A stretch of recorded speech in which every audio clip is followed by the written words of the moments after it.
Okay video on చేశాను. అందరికీ నమస్కారం. మేము కోవూరు పోతిరెడ్డిపాలెం శ్రీవాణి కాలనీ నుంచి ముస్లిం మైనార్టీస్ మాట్లాడుతూ ఉన్నాం. ఈరోజు ఒకతను ముస్లిం మైనార్టీ అని చెప్పుకొని తల మీద ఒక టోపీ పెట్టుకొని ముస్లిం మైనార్టీ నేను ఇక్కడ నాయకుడిని అని చెప్పి చెప్పుకుంటూ ఉన్నాడు. కానీ మేము మొన్న అందరం కలిసి శ్రీవాణి కాలనీ నుంచి ఒక 50 కుటుంబాలు పోయి మా ఇష్టపూర్వకంగా అందరూ ఇష్టపూర్వకంగా అక్కడికి వెళ్ళేసి టీడీపీలో జాయిన్ అవ్వడం జరిగింది. ఎందుకంటే మాకు కొన్ని సందర్భాల్లో చేరాల్సి వచ్చింది. మా మసీదు కట్టి 4 సంవత్సరాలు అయింది. ఈరోజు దాకా మా మసీదుకి జీతాలు అనేది ఎవరికి మౌజానికి కానీ ఇమాముకి కానీ లేవు. అదే టీడీపీ హయాంలో అతను ప్రతి ఒక్క మసీదుకి జీతాలు అనేది ఇస్తూ ఉన్నాడు. మౌజానికి జీతాలు వస్తున్నాయి, ఇప్పటికి కూడా వస్తూనే ఉన్నాయి. కానీ కొత్త మసీదులకి ఇవ్వడం అనేది జరగటం లేదు. దానివల్ల మేము నెల ప్రతి ఒక్క ఇంటికి 100 చొప్పున 200 చొప్పున 300 చొప్పున చందాలు వేసుకొని మసీదు నడిపించుకుంటూ ఉన్నాం. ఈ విషయంగా తీసుకుపోయి చాలా వరకు గవర్నమెంట్ ఇప్పుడు ఉండే గవర్నమెంట్ దృష్టిలో చాలాసార్లు మేము పెట్టాము. కానీ మాకు ఎటువంటి ఫలితం దొరకలేదు. దానివల్ల ఇంకోటి వచ్చేసి మా ఏరియాకి కొన్ని ప్రాబ్లమ్స్ వల్ల మేము చాలా ఇబ్బంది పాలవుతున్నాము. కాలువలు సగం కట్టేసి వదిలేసి ఆ నీళ్లు ఎటు పోకుండా ఎక్కువైపోయి దోమలతో సాయంత్రం అయితే దోమలతో ఆ బాధ పడలేక ఇళ్ళు ఎండాకాలం వచ్చినప్పుడు తలుపులు వేసుకుంటే ఉక్కబోస్తా బయట నిలబడితే దోమలతో కనిపించుకుంటా చాలా ఇబ్బందులు పాలవుతున్నాము. అది మా పోతిరెడ్డిపాలెంలో ఉండే మా నాయకుడి దృష్టికి తీసుకుపోయినా కానీ కనీసం అక్కడ బ్లీచింగ్ కూడా చల్లే అవకాశాలు లేకుండా పోయాయి. ఈ విధంగా ఏంటంటే మేము చాలా విధంగా బాధపడతా ఈ పార్టీలో చేరడం జరిగింది. అంతేగాని ఎవరి బలవంతం మీద ఎవరి దీని మీద మేము పార్టీలో చేరలేదు.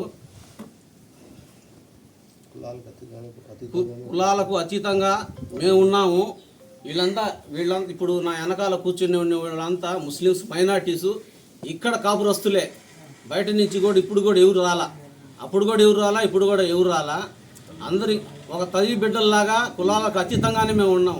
కానీ ఇక్కడ కొంతమంది ఇక్కడ కొత్తగా చిచ్చు పెట్టి కేసులు అని చెప్పేసి అయ్యని చెప్పేసి ఇయ్యని చెప్పేసి గొడవలు అని చెప్పేసి గొడవలు రేపుతూ ఉంటాడే. కానీ మేమైతే ఎవరి జోలికి పోలేదు. అందరినీ కలుపుకొని అందరూ అన్నదమ్ముళ్ళలాగా ప్రతి ఒక్క కులస్తుల్ని అన్నదమ్ముళ్ళలాగే పోలుస్తా. వాళ్ళ సమస్యలు ఏమైనా ఉంటే దాంట్లో మేము పాలు పంచుకుంటా.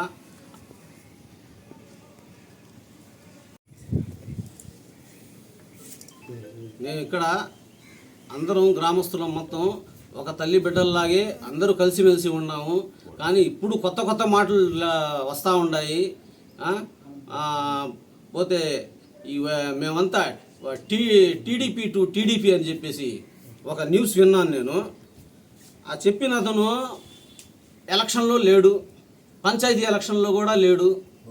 1.5 సంవత్సరం నుంచి ఏదో జెండా పట్టుకొని అతనికి ఏం పని లేదు, ఇంట్లో ఖాళీగా ఉంటాడు కాబట్టి రోజు తిరగతాడు. మేము ఉదయం లేస్తే పనులకు వెళ్ళాలా, మేము పనులకు వెళ్తేనే మాకు ఇల్లు జరగద్ది, మా కుటుంబాన్ని మేము పోషించుకోవాలా. ఉదయం 10 గంటలకు పోతే రాత్రి 11 గంటలకు మేము వచ్చేది. అట్లా ఏంటంటే టీడీపీ టు టీడీపీ అంట, కొత్త పథకం అంట. అదేం పథకం మాకు తెలీదు. అతనికి బహుశా తెలియదు కాబోలు. ఒక్క నిమిషం, దానికి కూడా నేను కొన్ని రుజువులు చూపిస్తాను మీకు. ఒక్క నిమిషం కెమెరా ముందు పెట్టండి సార్. ఇది ఎలక్షన్ ముందు ప్రసన్న కుమార్ రెడ్డితో నేను కలిసిన ఫోటో, ఓకేనా? ఇది కూడా చూడండి. ప్రసన్న కుమార్ రెడ్డితో ఎలక్షన్ ముందు కలిసి నేను పోతిరెడ్డిపాలెంకి స్వచ్ఛందంగా మీ సేవలు చేస్తాను సార్ అని చెప్పి ఇచ్చిన మాట, ఓకేనా? దాని తర్వాత నుంచి కాకాని గోవర్ధన్ రెడ్డి మినిస్టర్ అయిన తర్వాత కలిసిన ఫోటో. జగనన్న పుట్టినరోజుకి బ్లడ్ ఇచ్చాం మేము. అతనికి గుర్తుందో లేదో, అతనికి తెలియదు. అప్పటికి రాజకీయంలో రాలా అతను. జగనన్న పుట్టినరోజుకి బ్లడ్ క్యాంప్ పెట్టాము. ఎంతమందితో తెలుసా? 150 మందితో తెలియనప్పుడు మాట్లాడకూడదు. చూసావా?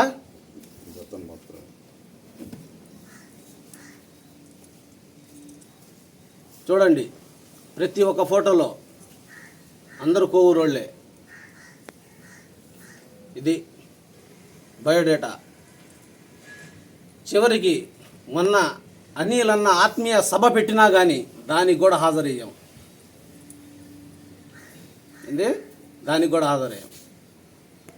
అతను చెప్తాడు, మేము ఏ రోజు జెండా పట్టుకొని వైఎస్ఆర్సీపీ జెండా పట్టుకొని దాఖలా లేదంట. వైఎస్ఆర్ జెండా ఎందుకు పట్టుకుంటాం? 500 కోసమా? 500 కోసమా? 500 కోసం మేము జెండా పట్టాం. మేము మనస్ఫూర్తిగా పనిచేస్తాం. మా ఏరియా వాళ్ళ కోసం, మా నాయకుల కోసం మేము మనస్ఫూర్తిగా పనిచేస్తాం. మాకు పబ్లిసిటీ అవసరం లేదు, మాకు పని కావాలా. ఇంకా ఏదైనా మీరు మాట్లాడేటప్పుడు కొంచెం జాగ్రత్తగా మాట్లాడండి.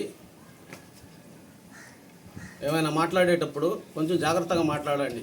ఎందుకంటే ఫోన్లు ఉన్నాయి, వీడియోల్లో మేము నిలబడిపోయి మాట్లాడేస్తే 10 మంది చూసి హీరో అనుకుంటారని అనుకోవద్దు. మీకు హీరో అవ్వాలంటే ఇన్స్టాగ్రామ్ ఒక యాప్ ఉంది. దాంట్లో ఒక పాటో ఒక ఫైటో చేసి ఇన్స్టాగ్రామ్లో పెట్టుకోండి. దానికి చాలా లైకులు వస్తాయి, ఫ్యాన్స్ కూడా వస్తారు. అది అంతేగాని ఎవరు మాట్లాడడం లేదని చెప్పేసి ఈ విధంగా కౌంటర్లు ఇస్తే మేము కౌంటర్లు ఇవ్వాల్సి వస్తుంది. ఇక్కడ కుటుంబాలన్నీ మా వైపు ఉన్నాయి. మేమే ప్రతి ఒక్కటి కలిసిమెలిసి చేస్తున్నాము. అది మీరు గుర్తుంచుకొని ఏదైనా పద్ధతిగా ఉండదు. సరే, నువ్వు ఏదో చేస్తావు చెప్పావు కదా, సరేలే ఎలక్షన్ అయిన తర్వాత ఏదో చెయ్యనా, మీ పార్టీ గెలిచిందనుకో అట్టే చెయ్యి. మాకు మేమైతే రెడీ. మేమైతే ఊరు వదిలిపోము. ఇదే ఊరిలో ఉంటాం, ఇదే పోదిటిపాలెంలో ఉంటాం. మా స్నేహితులందరూ ఇదే కాలనీలో ఉంటారు. మా అన్న మేమందరం ఊర్లోనే ఉంటాం. ఏం జంకి భయపడిపోం. ఎందుకంటే మేము డబ్బు తీసుకుని ఏ నాయకుడి దగ్గర కూడా పనిచేయాలా, చేయము కూడా. మేము స్వచ్ఛందంగా ఈరోజు ఇందులో మాట్లాడావు నువ్వు 4% రిజర్వేషన్ గురించి మాట్లాడావు. అది మాట్లాడుతున్నా నాకు డౌట్ అన్న. నాకైతే పూర్తిగా రాజకీయం తెలియదు, చిన్న డౌటు. 2014లో చంద్రబాబు గారు సీఎం అయినప్పుడు 4% రిజర్వేషను ఎన్డీఏ గవర్నమెంట్ పరిపాలనే కదనా, అప్పుడు తీశారా చంద్రబాబు నాయుడు గారు? అనా దుల్హన్ పథకం వచ్చింది ఎప్పుడనా? చంద్రబాబు నాయుడు హయామనా? అనా ఇమాములకి మౌదానికి జీతాలు ఇచ్చింది ఎవరన్నా? స్టార్టింగ్ చేసిందే చంద్రన్న. అనా ఇంకోటి చెప్తా, దుల్హన్ పథకం ఇచ్చింది కూడా చంద్రన్నే. రంజాన్ తోఫా డబల్ ధమాకా ఏ ముఖ్యమంత్రి ఇండియాలో ఇలా ఏంది? రంజాన్ పండగకి మాకు తోఫా ఇస్తా, సంక్రాంతికి కూడా తోఫా ఇచ్చిన ముఖ్యమంత్రి చంద్రబాబు నాయుడు గారు. మాకు నచ్చింది. మీరు చెప్తున్నారు రేపు ఎన్డీఏ ప్రభుత్వం పైన రావచ్చు, దాంతో మాకు సంబంధం లేదు. మాకుండేది మా గౌరవులైన నారా చంద్రబాబు గారి నాయకత్వంలో మేము అతనికి ముఖ్యమంత్రి చేయాలని సంకల్పంతో మన ప్రశాంత్ అమ్మన్ గారిని అత్తగా మెజార్టీతో ఎంపీ గారిని మా ప్రభాకర్ రెడ్డి గారిని గెలిపించుకోవాలని చెప్పి సంకల్పంతో మేము ఈ పార్టీకి చేరడం జరిగింది. మా కష్టం మేము చేసుకుంటా పోతాం, భారీ మెజార్టీగానే ఆమెను గెలిపిస్తాం. Please subscribe my channel.